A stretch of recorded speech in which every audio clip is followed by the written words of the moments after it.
What's going on, MMA fans? Real quick ahead of time, I just want to wish everyone a happy new year. Hope that you had great holidays, everything went smoothly for you. This is a video I've been looking forward to doing this year. It's my MMA Roundup 2008 in review.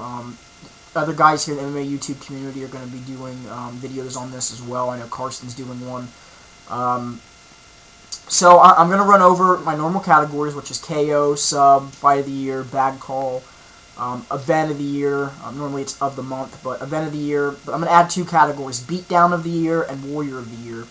I'm going to start with knockout. There were a lot of candidates for this, more so than how I picked my other categories. I'm going to go through every single one of the candidates and then give you my pick.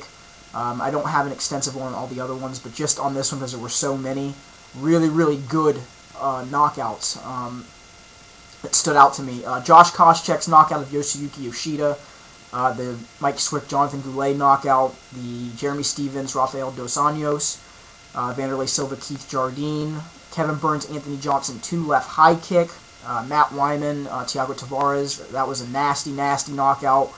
Rob Emerson Manny Gambirian, where Rob Emerson told Manny Gambirian to sit back down with that left hook on the ground. Shane Carlin, Christian Walish, Daisuke Nakamura, and Ryu Kyung Tung, that knockout.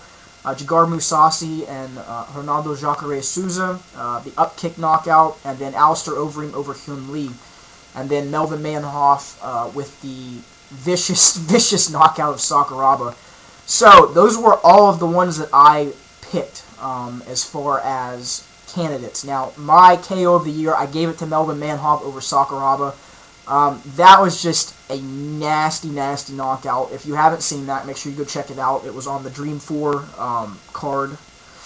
They registered it as a TKO, but it definitely was a knockout. It was a brutal knockout. Sakuraba was already out, and then Melvin Manhoff came over and just pretty much finished him off in a nasty fashion. That knockout just made me cringe when I watched it. So that is my KO of the year. Any one of these easily could have gotten knockout of the year, depending on how the other guys pick. Like I always say, these are always left up to opinions. Everyone's going to have different ones, but that's my KO of the year. Submission of the year, this is probably going to be the one that a lot of people pick. If not, this was mine. Shinya Aoki over Katsuhiko Nagata with the topside go-go plot at Dream 4.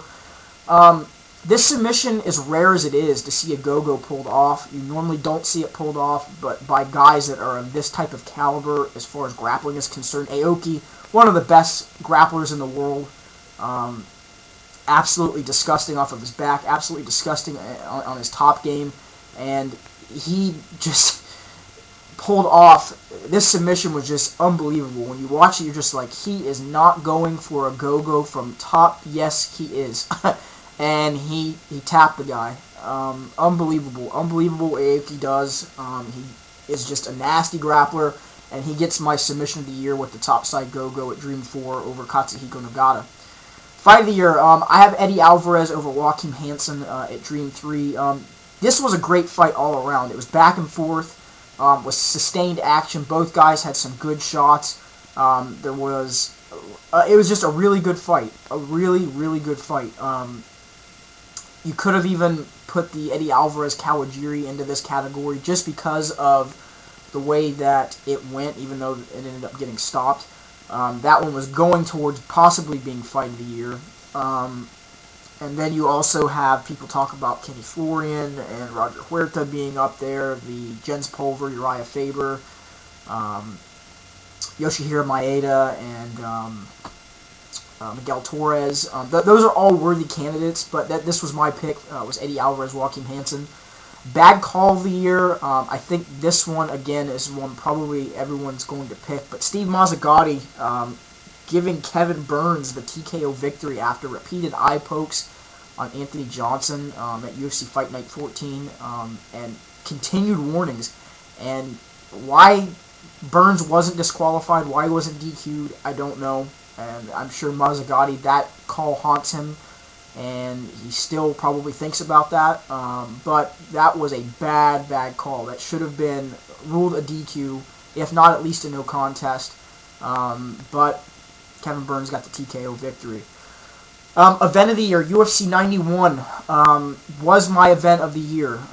It had everything that you wanted as an MMA fan. You had submissions, you had knockouts, you had a nice fight with, oh man, I'm trying to remember, I just lost it, a fight went to decision, and I can't remember which one it was on that card. It was on the undercard, I know that, and I'm going to kill myself for not remembering that. But nonetheless, this card was absolutely great. I would have given it an 8.5, if not a 9, on a scale. It had everything that you wanted. It had submissions, KOs, everything, and you got to see the whole card. So I mean, that was a plus as well. Beatdown of the year, I had 2 candidates: George St. Pierre over John Fitch, and Brock Lesnar over Heath Herring. Both of these, I'm going to give them a shared crack at this and give them both beatdown of the year. Both of these fights were one-sided affairs. John Fitch's face at the end of that fight was just mangled. He hung in there. I'm really surprised at a couple points of this fight he wasn't knocked out, but, you know, John Fitch is a warrior. And that comes down to the next category, so we'll see about that. John Fitch is a warrior. He's a very talented guy. He's a good wrestler. He's got good hands, a lot of heart, and he showed it in the fight. But George St. Pierre just outclassed him in every facet of that fight. Brock Lesnar's beatdown of Heath Herring was just, that one wasn't even right. That was just, as Carsten would say, a crime. Heath Herring did nothing. His face was a total mess after that fight as well. Right from the opening punch of that fight, it just was a one-sided beatdown. Warrior of the Year, John Fitch. And the reason that he's going to get Warrior of the Year is because of that George St. Pierre-John Fitch fight. He was almost out at least 3 times in that fight. But he came back, he pushed, he still fought to the bitter end, and took GSP to a decision. Tough guy to finish. He is a warrior. He's got a lot of heart, and he definitely deserves that respect. So these were my picks for the MMA Roundup 2008 in review. Leave some comments, constructive, negative, positive, as always. Like I said, some guys will be back to do some response videos on this. And like I always say, everyone's entitled to their opinions. Everyone's going to have different opinions on this. So, you know, these were just my looks at it. But nonetheless, hope everyone had a happy new year. And on that note, you guys, have a great day.